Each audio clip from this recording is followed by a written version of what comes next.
KMKX, what the fuck? I thought you weren't testing today. Specially built receivers are automatically activated to warn of the impending hazard.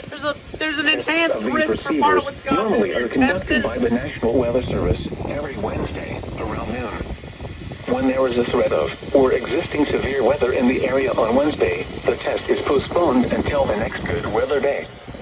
The warning alarm transmitted over this and other NOAA radio stations in southern Wisconsin will normally be activated for watches and warnings that affect the following Wisconsin counties: Richland, Vernon, Adams, Juneau, Marquette, Waushara, Winnebago, Calumet, Manitowoc, Sauk, Columbia, Green Lake, Fond du Lac, Sheboygan, Dodge, Washington, Ozark, Iowa, Vane, Jefferson, Waukesha, Milwaukee, Lafayette, Greene, Rock, Walworth, Racine, and Kenosha.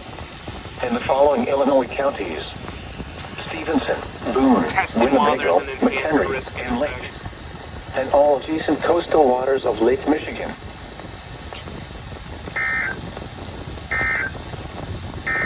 Testing while there's an enhanced risk in effect.